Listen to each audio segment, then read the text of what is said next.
Hello, स्वागत छ तपाईहरुलाई मेरो फेरि अर्को नयाँ भ्लगमा। धेरै समयपछि म आज युट्युबमा भ्लग र भिडियो हाल्नु गइरहेछु र आज चाहिँ मसँग फिस हन्टिङको लागि साथमा हुनुहुन्छ हाम्रो जल्दो बल्दो युवाहरू दुईजना हैन। एकजना चाहिँ मेरो अङ्कल, एकजना चाहिँ गाउने भाइ हो।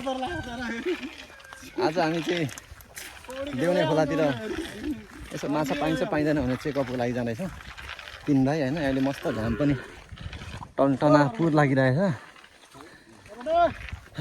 अब माछा पाइन्छ पाइँदैन के कस्तो पाइन्छ। लगभग 3, 3.5, 4 केजीसम्म चाहिँ आजको टार्गेट हैन भाइ।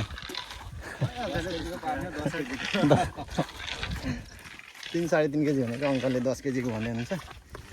हेरौँ त्यहाँ अब लोकेसनमा पुगेर हेरौँ के कस्तो पाइन्छ माछा। भिडियोमा तपाईँहरूलाई देखाउने नै छु। त्यहीँ पुगेर भेट गरौँ। हस् त। मेरो कहाँबाट जाने? हाम्रो लोकेसन आउनु अझै पनि समय लाग्ला जस्तो छ, 5-10 मिनट। घाम चाहिँ दामी छ, गर्मी पनि दामी छ, हावा छैन हैन, हपहप छ, ठिकै छ, कुनै बात छैन। यस्तो चाहिँ हाम्रो मायालु वन चाहिँ यता पुरै सखा गरी छ हैन। के चाहिँ यताबाट जानु भनेको? खोला खोला जाउँ न। सिरुले साह्रै कोर्छ भएर ताप पोल्दैन फेरि।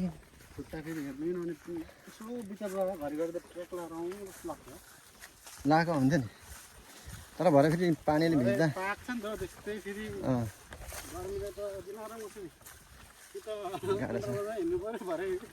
अब हामी यहाँ देउने खोला नजिकै आइपुगेका छौँ बगरमा।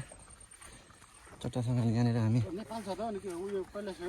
पानी गर्ने बेला हो, दुईजना रहेछ केटाहरू पानी गर्ने बेला खोजेर।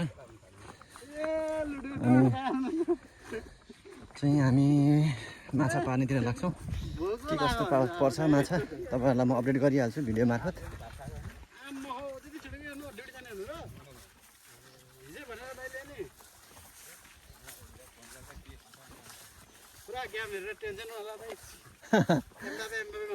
म त नबोलेको हो।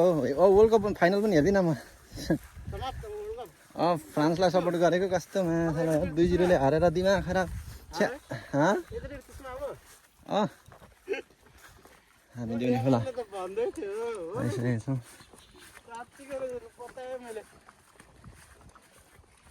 खोला चाहिँ कत्रो छ? सानो सानै पो छ कि क्या हो?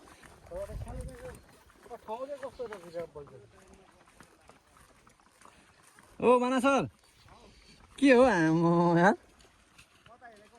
बल्छी खेल्नु हिँडेको? माछा पर्छ होला यतिखेर है?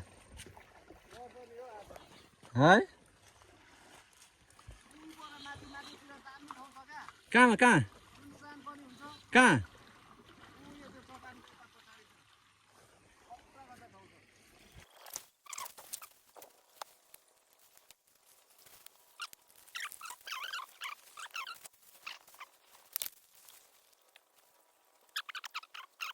कसो कसो सामान धेरै छ क्या हाम्रो माछा। खै माछा कति पर्यो हेरौँ न।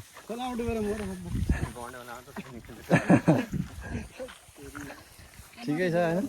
यस्तो काँडा गाडी छ क्या, यो काँडा गाडीमा हिँड्दा हिँड्दा खुट्टा दुखेर घोचेर पोलेर दिमाग खराब भइसकेको छ सबैको।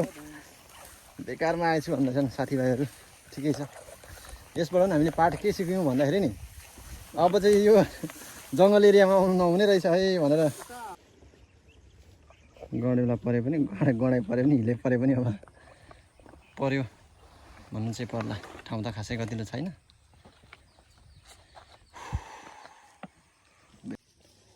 ल साथी हो, बल्ल बल्ल सानो बामको बच्चा एउटा पर्यो होइन। पर्दै गरेको चाहिँ देखाउनु पाइएन। अब एक हातले बल्छी होइन, एक हातले माछा गर्दाखेरि चाहिँ, अनि एक हातले त मोबाइल पक्रिने कुरा आएन। त्यही भएर परिसकेर देखाउनु पाइयो है।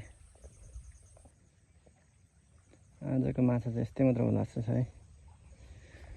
3टा भयो होइन, एउटा टेङ्ग्रा पऱ्यो, 2टा भाम, लगभग आधी केजी छ होला। ठिकै छ, नपर्नुभन्दा अब यति भयो नि। काम चलाउनु पर्यो। सेतो माछा पार्नु आएको ठाउँ नभेटेर लास्टमा यस्तोमा पऱ्यो, के गर्नु।